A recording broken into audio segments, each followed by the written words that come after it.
Well, we've always said, I mean, we've had chats many a time about what we're trying to do with Formula One, and we are here for the long haul in terms of trying to make the ultimate Formula One game. A lot of people say, are you trying to make the ultimate Formula One simulator? And what we're trying to do is replicate what goes on in the races or what goes on and around the world of Formula One. So 2012 is just the next step in that. We're always chasing perfection. And I think we're getting a lot closer to that now. So we're changing the look of the game so it feels far more premium, introducing new modes, because a lot of the feedback that we were getting was, we love Formula One, we love playing racing games, but we just don't have the time to dedicate to these things.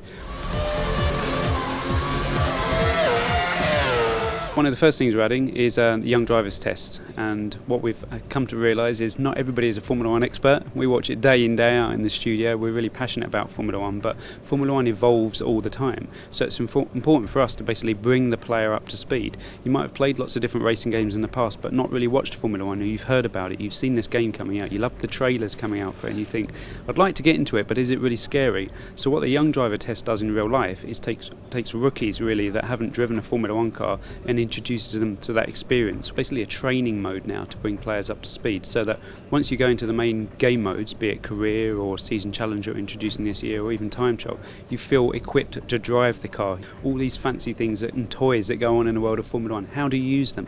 That's what the young drivers test does.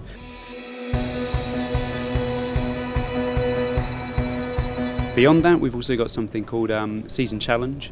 This is basically trying to take your Formula One career and condense it into 10 races. What you're effectively doing is starting one of the smaller tier teams and working your way up through the other teams by challenging the other drivers and taking their seat, with the ultimate aim of trying to win that championship by the 10th race, in effect, the end of your career season in Season Challenge.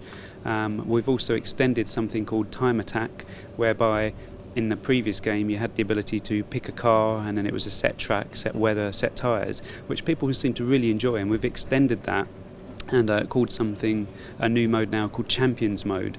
This is basically racing each of the 6 world champions that are on the grid in Formula One this season, basically trying to go through them as they were bosses in games of old, defeat them, get through to the final and win that game mode.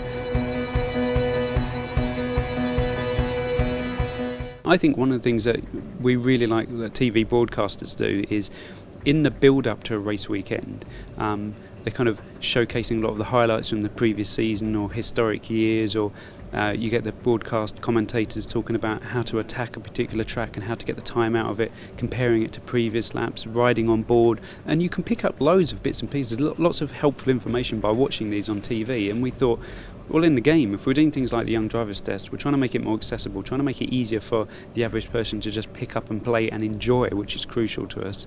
How do we go about doing that? So we're basically copying what a lot of the broadcasters do, which is try to build up the world of Formula One and try to explain things to the player in a more interesting manner. So we've got track guides with the next Formula One driver that showcases on board how to attack the particular corners, the speeds that you're going in, when you should be turning in.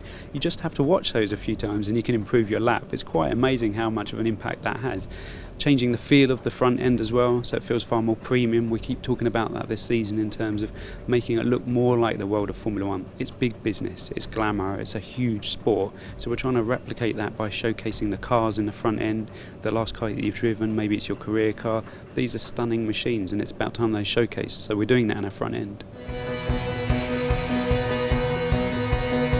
We've always had these kind of complex things in Formula One, adding localised weather, so we've got weather fronts that can come in, storms that can come in over certain parts of the track, which is quite cool. Hopefully players appreciate the fact that we're trying to go to this kind of next level on the weather system. We could have just rested on our laurels and said, it's fine, let's just leave it as it is, nobody else is doing weather, let them catch up. But we need to keep moving forward because there's more that we can do with it.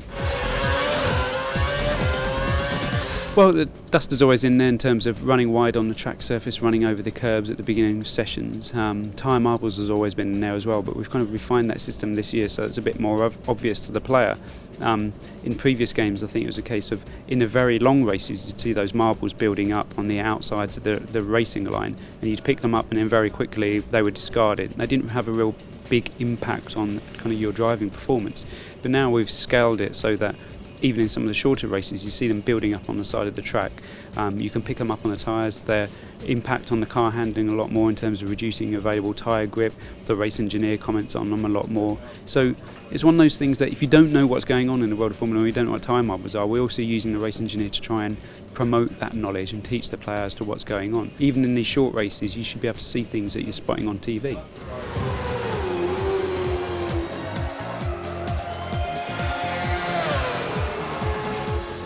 Well, that's a thing that's been around in games for ages. I mean, I've always been one of the people that thought, you know what, I'm not happy with that result, I'm going to do it all over again. And you can get into this never-ending cycle of just restarting and restarting and restarting. But one of the things that some games have been copying Codemasters on for a little while now is that ability to rewind time, and in Codemasters games it's flashback, so you make the mistake and you can rewind and then continue.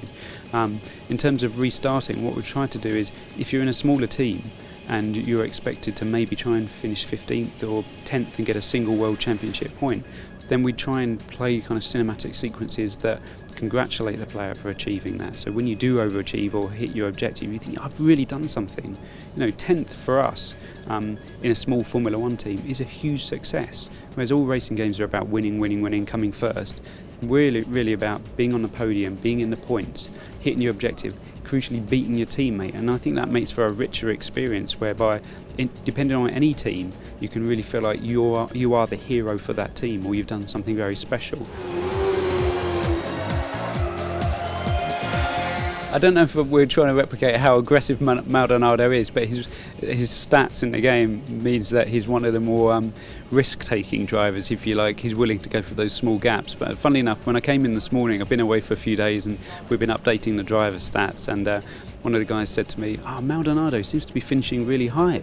But I think what people have this perception of is, when you've been playing the 2011 game and it's based on the 2011 data, just updating to this season's statistics means that last year the Williams team that Pastor Maldonado drives for wasn't doing particularly well. It was one of their worst seasons ever, I think, historically in terms of stats.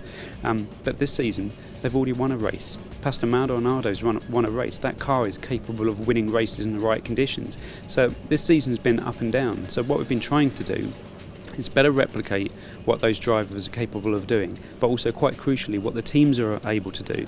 And this season has been all about the tyres. So the cars, in terms of their underlying performance, is very similar. All the drivers are very, very talented. I think if you swapped any of the drivers around and put them in different teams, you'd find out that they'll probably get very similar results, very similar lap times. But what it's come down to this season is how well the teams can manage their tyres. So that's what we've managed to replicate in the game this year. So each of the teams have their own way of using tyres in the game. So if you were going to go to Williams, for example, your tyre wear might be pretty good. If you went to Sauber, it'd be pretty amazing. You could do a longer run between pit stops and you can choose your own strategies.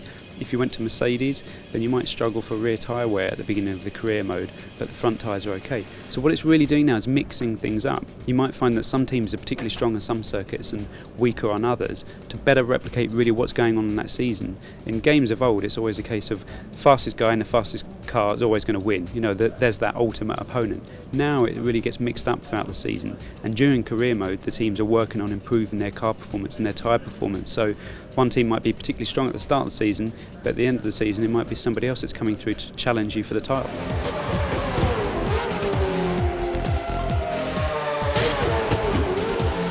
In the previous 11 game, the tyre wear was, I wouldn't say simplistic, because it was still based on how you were driving, but the biggest impact was the distance that you had driven. Now it's about how you're using your tyres. If you're spinning the rear tyres up, you'll find that you're going to get a lot more tyre wear on the back, and I think that's quite a subtle thing, but it's important for us in order to differentiate Formula 1, for example, to any other kind of racing game like Gran Turismo or Forza, where it really is built around playing the short races, if you like. It's coming out in September in the different territories, so Xbox 360, PS3 and PC. It's going to be the best game yet.